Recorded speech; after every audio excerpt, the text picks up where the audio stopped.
2013 was an interesting year, at least as far as movies are concerned. It's undoubtedly a trap. Welcome to WatchMojo.com, and today we're counting down our picks for the top 10 best movies of 2013. That's one. For this list, we're looking at the movies that made us laugh and cry, impressed us with special effects, or made us question our very existence. What the f***? Oh, God! What the f*** is happening? What's happening? From a breakdancing Leo DiCaprio to a sexy operating system, we're counting down our favorites from a year full of flops and letdowns. 10, 9, 8, 7, 6, 5, 4, 3, 2, 1 second, please. Number 10, Inside Llewyn Davis. What'd you say you played? Folk songs. Folk songs. Thought you said you were a musician. Full of the Coen brothers' signature irreverence and wit, this film follows the exploits of a struggling, transient folk singer. Yeah. Don't jump in the outer. What? No, I can't. 'Cause then it gets all muddled up into the verse. No. Shout. No, you just do the pa-pa-pas into the verse. If you do two pa-pas. Pa-pa. Yep. On the sweat one. Yep. Shout. Really? Yep. Set in the 60s, when contemporary folk music was all the rage with the kids, the film's protagonist alternates between being fairly likable to downright despicable. I've heard your music and heard many nice things about you from Jim and Jean and from others. You have not heard one nice thing about me from Gene. It's a journey that involves cute cats, drug overdoses, hitchhiking, and unexpected pregnancies, and we're thrilled to be along for the ride. I should have had you wear double condoms. You should be wearing condom on condom and then wrap it in electrical tape. Number 9, Before Midnight. Jesse, this is not a game. You get all cute, you get in my panties, and next thing I know, I'm buying peanut butter in Chicago. Taking place 9 years after the conclusion of the film's predecessor, Before Sunset, this film centers on a couple, their children, and the life they've made for themselves. Just like Deja Vu. Yeah, except all the time. While there isn't a ton of action, or really any at all, the film features impeccable writing paired with impressive acting talent. But if you want to talk about it, I mean, really talk about it, I would prefer to have an unemotional, rational conversation. I mean, do you think we could do that? Would that be possible? Here we go. It's one of the best sequels we've seen, but it distinguishes itself from the previous two films with its complex themes and incredible script. If you took 1/8 of the energy that you spend on bitching, whining, and worrying, if you put that energy into playing scales, I mean, you would be like Django Reinhardt. Number 8, Frozen. Cold, cold, cold, cold, cold, cold, cold, cold, cold, cold, cold, cold, cold. A real howler in July, yeah?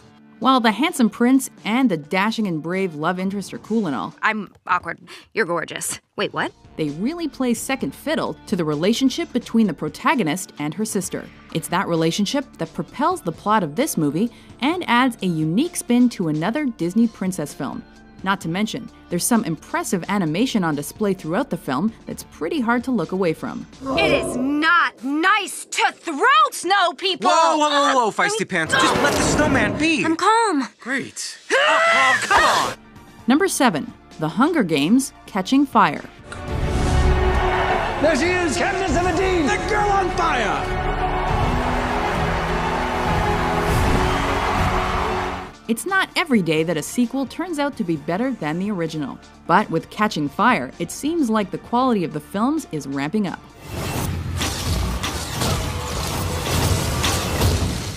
Smartly written and expertly shot, this compelling teen movie bucks the basic tropes of the genre with its adult themes and gritty storyline. It's watchable on its own, even without the first installment, and we can't wait to see what's coming up next. This trip, girl, wake up. This trip doesn't end when you get back home. You never get off this train. Number 6, Dallas Buyers Club. I've been looking for you, Lone Star. Listen, Tinkerbell, unless you got more cash or new clients, I'm busy. You don't deserve our money. This film takes place as the AIDS epidemic was just gaining legs in the 80s. Mr. Woodruff, You've tested positive for HIV. As doctors and the medical community struggle to get a jump on the illness, those suffering from the disease look for alternative methods in the fight for survival. They got good meds out of Mexico that's better than what you can get here in the States. Following one man's foray into pharmaceutical drug smuggling, the film deftly navigates themes of mortality, homophobia, and the drug industry. Anything to declare? Nada. But importing illegal drugs for sale is a very serious offense. They're not illegal. They're merely unapproved. You should feel happy you got a husband who's in such great shape like this, huh? Number 5, The Wolf of Wall Street. Kiss. You look so beautiful right now. Come on. Kiss you? You look so beautiful. Kiss when you're you? Here. Yeah, give me one. If you take nothing else away from this film, it seems that white-collar crime is the way to go. I got a couple mil coming in like a week. Yeah. And when it gets in, I'll give you a call. You come pick it up. Defrauding investors out of millions of dollars while living a lifestyle most will never even dream of is the prevailing theme. My name is Jordan Belfort. The year I turned 26, I made $49 million, which really pissed me off because it was 3 shy of $1 million a week. Making $1 million a week also happens to come with an addiction to Quaaludes and pressing guilt, so there's that. Where the lewds? Where the lewds? They're at my ass. Don't worry about it. I got it. Number 4, Her. Hello, I'm here. Hi. Hi, I'm Samantha. What we've learned is that even as an operating system without human form, Scarlett Johansson can still play a heartbreaker. How long before you're ready to date? What do you mean? I saw in your emails that you'd gone through a breakup. Well, you're kind of nosy. The movie's incredibly original and quirky plot revolves around the developing romantic relationship between a lonely man and an operating system with artificial intelligence. Good morning, Theodore. Good morning. You have a meeting in 5 minutes. You want to try getting out of bed? Get up! You're too funny.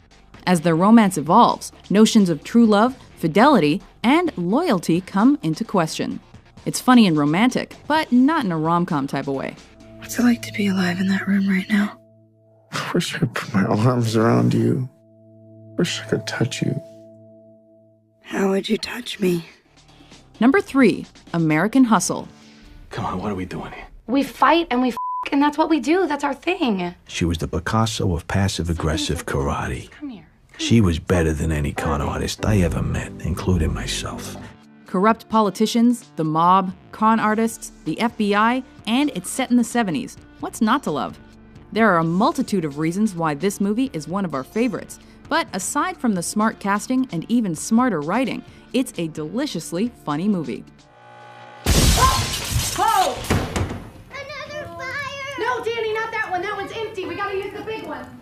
American Hustle delves into the seedier side of everything from politics to relationships, and we couldn't get enough. I believe that you should treat people the way that you want to be treated. Didn't Jesus say that or something? Amen. I think also always take a favor over money. I think Jesus said that as well. I don't know if you said the second one, but you might have said the first one. Number 2, 12 Years a Slave. Days ago, I was with my family in my home. Now you tell me all is lost.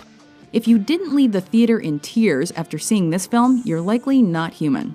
It's hard to properly understand the depth of emotional turmoil that exists for the film's protagonist, let alone the constant state of misery thrust upon an exploited and enslaved population. The film is based on a true story at a time when happy endings were few and far between. Master brought you here to work. Any more, I'll earn you 100 lashes. It's painful to watch, but necessary to experience. If you want to survive, do and say as little as possible. Before we unveil our top pick, here are a few honorable mentions. We get our man back, you get your money. But this has to be done in confidence. We don't want anyone to see the exchange, and neither do the elders. Are you looking to buy a car? No. I'm afraid the end is nigh. What? The world's end! What's the matter? No one ever seen a spot of blood before. Are you all right? Absolutely fine. You didn't win anything. It's a complete scam. So you gotta stop this, okay? I'm running out of time. Should we go for a walk? Or we could watch Big Mama's house. It's about a little black man pretending to be a fat black lady. It looked hilarious, Martin. Of course we can't get married. You lied to me. Oh, no. Up and down the line. No, I wanted to tell you the truth. I just Delusional? thought it would Didn't ruin you think I'd everything. eventually find out? Explorer's been hit. Explorer's Number 1. Gravity. Astronaut is off structure. Dr. Stone is off structure. Space may be the final frontier, but it seems to bring out the most humanity. Gravity follows the attempts of stranded astronauts as they struggle to make their way back to Earth. Explorer, do you copy? It's a desperate circumstance with almost no hope of rescue, and with their lives under constant threat, the film examines themes of mortality, helplessness, and perseverance. I see nothing! You have a visual of Explorer. No! You have a visual of ISS. No! I need you to focus. Anything. The sun and the Earth. Give me coordinates. I can't breathe! I can't breathe! Thanks to top-notch performances and screenwriting, it's an emotional journey through the cosmos.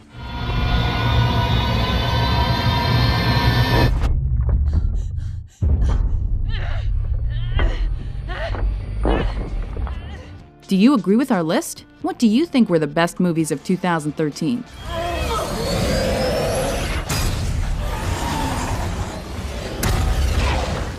For more entertaining top 10s published every day, be sure to subscribe to WatchMojo.com.